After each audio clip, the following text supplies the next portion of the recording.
California sunlight, sweet Calcutta rain, Honolulu star bright, the song remains the same.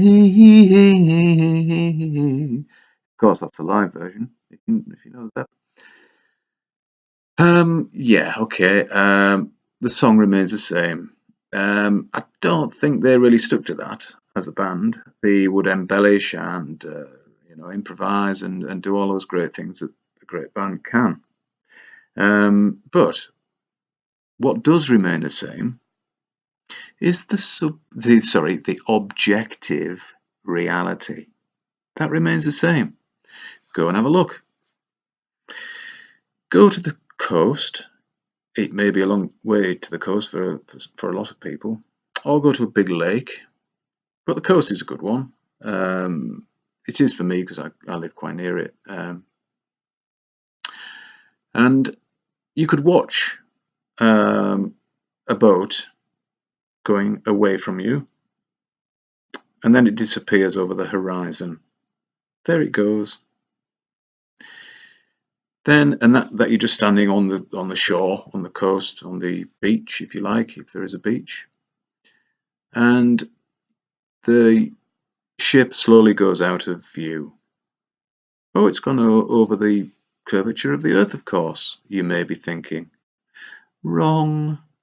And the reason why you can be sure that's wrong is then you employ your camera, your telescope, or your binoculars, and you can bring that boat, ship, whatever, back into view, back into complete view, right down to the where the water meets the hull. Now,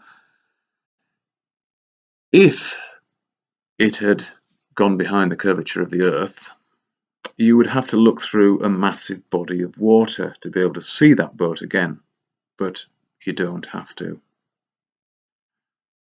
Now that, to me, that is the first thing I did as an experiment, and that blew me away, actually, because I had heard about the flat Earth and heard about the possibilities of all this and everything being a lie, and it's a lot to take in at first, and the consequences of all these lies are what we see around us. People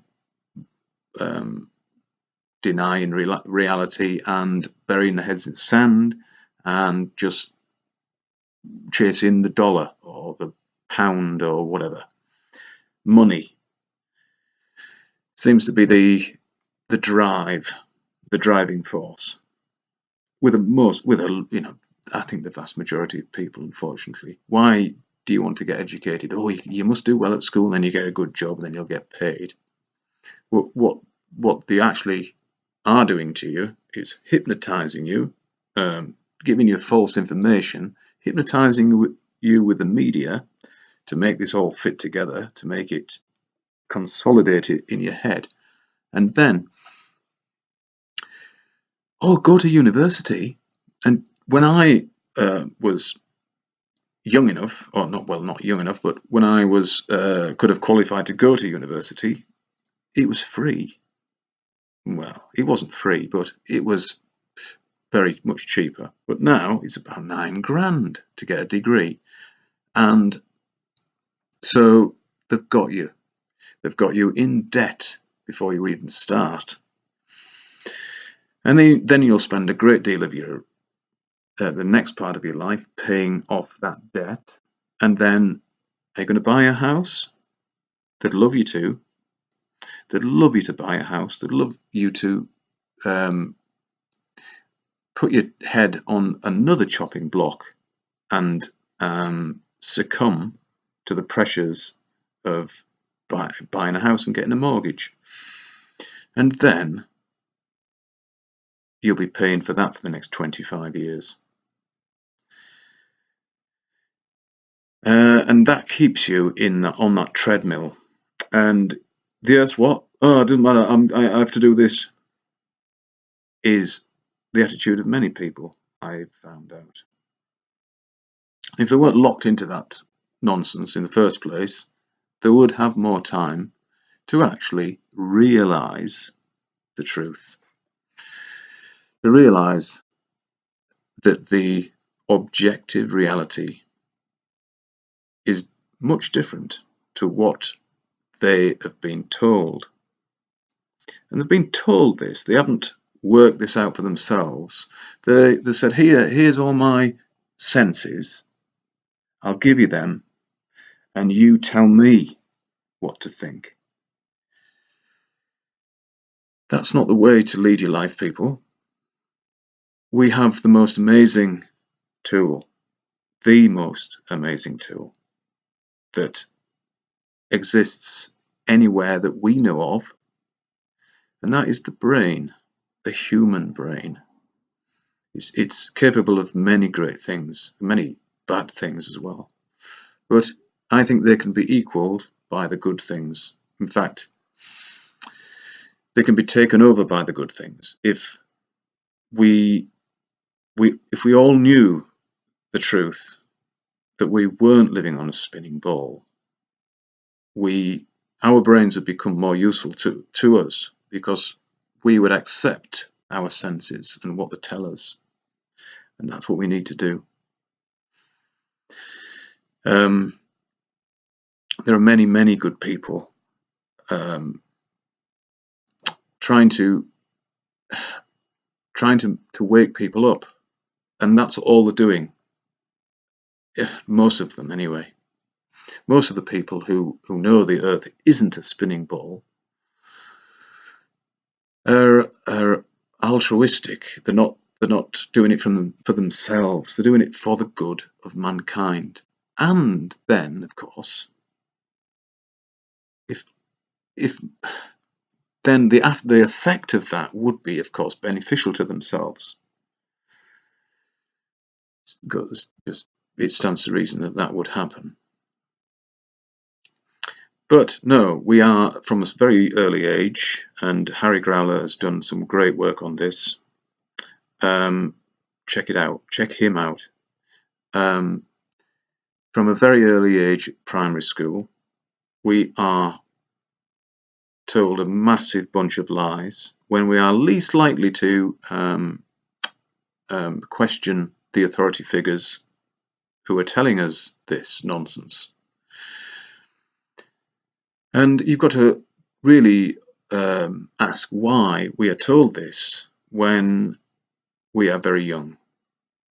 And I think it's because our newly forming brains and our sense of the world isn't quite formulated, and so we are given this false sense of the world, which in all the science, the real science that has been done, completely destroys their nonsense.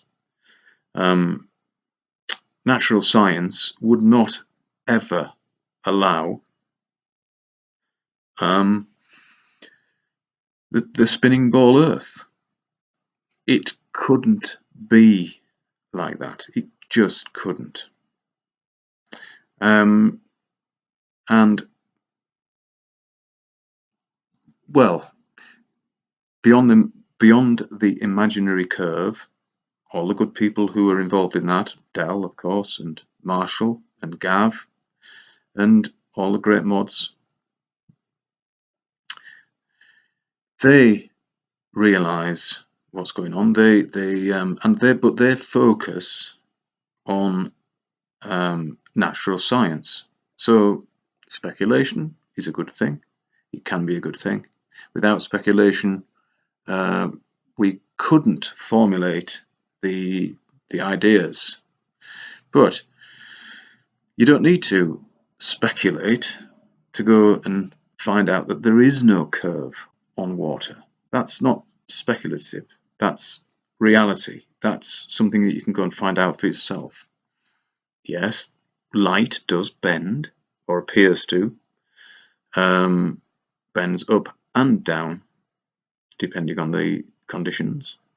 But if you can bring that boat back from disappearing over the horizon, as you might have once thought, going over the curve of the Earth, and bring it back with a camera or a pair of binoculars or telescope, and you're not looking through a great huge bulge of water to see it, you're looking at the boat right down to the water line, the Plimsoll line, if you could see it in the first place, which you should be able to, of course, because no boat should set off if the Plimsoll line isn't visible. And make nice footwear as well for this summer. Although they do get very sweaty, and anyway, of course, Plimsolls, deck shoes, they're better, I think. The lace-up ones, I like them, but I don't wear them anymore. You didn't need to know that. I do sort of drift off, I'm sure. And anyway, you may have realised that I'm not in my hut. I'm in somebody else's hut. It's a bit more than a hut, but thank you. And I'm not going to say who this person is. It wouldn't be fair on them. And it's only for today. Thank you. I'm just using their electricity, and many thanks. So, when you know the truth, and which I do, about, when I say I know the truth, I know the truth, the fact that we're not living on a spinning ball. That is a fact. And do you think that I am clinging on to my belief? It's not a belief, and I'm not clinging. If you ask me what percentage of certainty I have on this subject, I would say not 110%, because that doesn't make sense to me, really. With my limited math knowledge, I believe that, I know that 100% means complete, 0% means nothing, means zero, which is nothing. So if you were to ask me my percentage of understanding, not understanding, but realization of the fact that we don't live on a spinning ball and the water doesn't curve. If you were to ask me that, I would say I am 100% certain of that being a fact. And the globe religion could never be 100%, because they don't have the scientific backing. You may think the two, but they don't.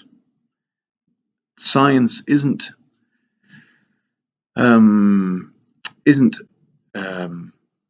hypothesis. Science is reality. Science, pseudoscience, is hypothesis and theory. And that's what we have been subjected to. That's what many people have turned their back on God and religion, just to replace it with the high priest Brian Cox and pseudoscience as a religion. And you shouldn't have to belong to any kind of religion that needs a leap of faith. Well, that's my point of view, of course. It's only my opinion. But surely you should be certain of what you understand to be true. And there's no certainty in God. There's no certainty in the ball. There's no certainty in Mars being, having life. Is there life on Mars, David? No, absolutely not. The thin white something, dog turd. no, I like David Bowie. Um, um, goodbye.